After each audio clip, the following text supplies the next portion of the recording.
Good morning, all students, and welcome you all in today's fresh class of science. And today we are here for our next topic of chapter number 3, wild animals. And we have discussed so many topics of this chapter. And I think we are at the last topic of this chapter, that is uh, saving wild animals. But before that, I want to revise you all about. In this chapter, we have discussed homes of wild animals. We have read that where wild animals live. इस chapter में हम लोगों ने पढ़ा कि wild animals कहाँ रहते हैं। अलग अलग एनिमल्स का हमने घर देखा था कि ज़्यादातर जो होते हैं एनिमल्स, वाइल्ड एनिमल्स, वो अपना घर नहीं बनाते बल्कि वो फॉरेस्ट के ही आसपास, फॉरेस्ट में ही घूमते हुए होते हैं और पेड़ों के नीचे वो अपना शेल्टर बनाते हैं। बहुत सारे ऐसे हमने देखे थे जो कि ज़मीन के अंदर होल बना के रहता है।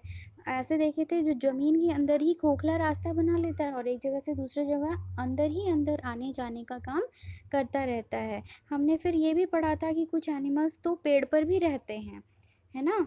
और फिर हमने देखा था कि ईटिंग हैबिट्स क्या था वाइल्ड एनिमल्स का, यानी जो जंगली जानवर होते हैं वो खाते क्या क्या हैं। तो हमने देखा था कि कुछ ऐसे होते हैं जो प्लांट ईटिंग होते हैं, जो सिर्फ पौधे खाते हैं, लीव्स खाते हैं, है ना।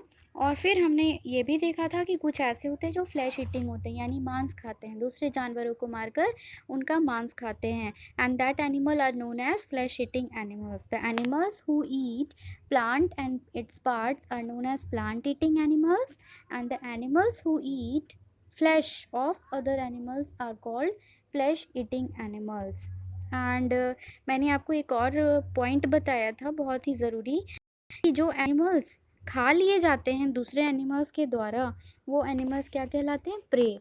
जैसे कि शेर ने किसी भी जानवर को मारा खाने के लिए, तो जो जानवर को मारा वो प्रे है और जिसने मारा वो प्रेडेटर है।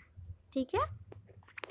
फिर हम लोग पढ़े थे स्कैवेंजर्स के बारे में। स्कैवेंजर्स वो होते थे, वो वैसे एनिमल्स होते थे जो दूसरे एनिमल्स को खाते हैं। जो एनिमल्स मर गए होते हैं उन एनिमल्स को खाते हैं। और इनसे एक बहुत ही बड़ा हेल्प होता है क्या, कि जो हमारा फॉरेस्ट है वो क्लीन रहता है। क्योंकि अगर मरे हुए जानवर वहाँ पड़े रहेंगे तो उसके कारण तो बहुत ज़्यादा, जब वो सड़ेंगे गलेंगे तो बहुत ज़्यादा गंदा स्मेल करेगा ना, फोल स्मेल करेगा।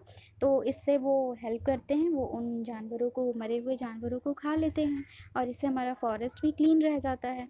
और आज हम लोग पढ़ेंगे सेविंग वाइल्ड एनिमल्स, यानी हम लोग जंगली जानवर को सेव कैसे करते हैं और क्यों करना चाहिए, क्यों उनको बचा के रखना चाहिए, क्यों उनको प्रोटेक्शन देना चाहिए, क्यों उनको सुरक्षा देना चाहिए, है ना।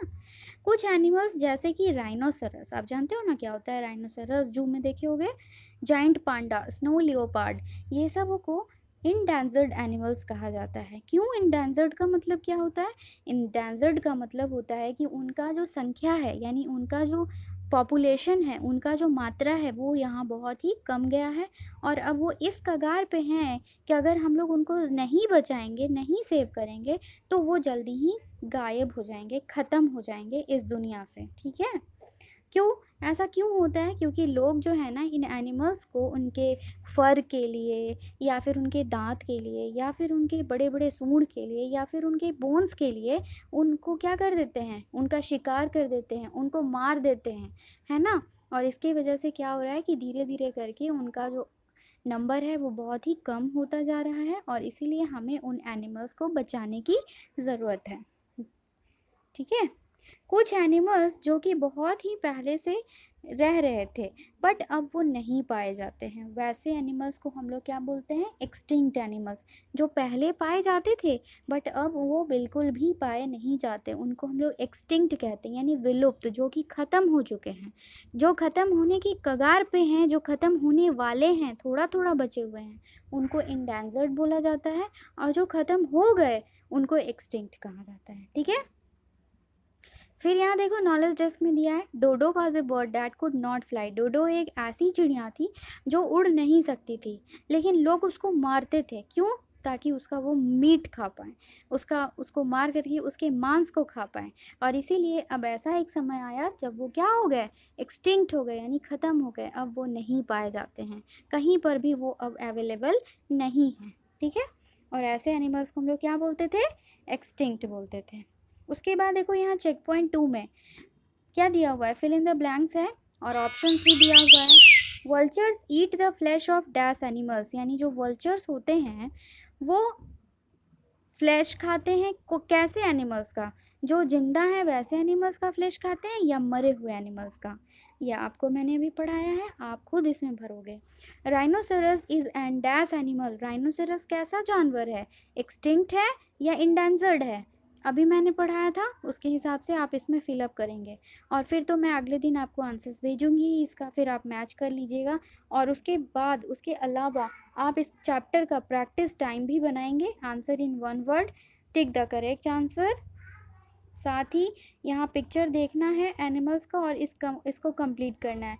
एनिमल्स दिए हुए हैं, उनका घर कौन सा होता है, कहाँ होता है, कैसा होता है और उसको वो खाता क्या है, और फिर क्वेश्चन आंसर है जो कि मैं आपको भेजूंगी। ओके, तब तक के लिए फिर आप ये चैप्टर पढ़िए, समझिए, बनाने की कोशिश कीजिए।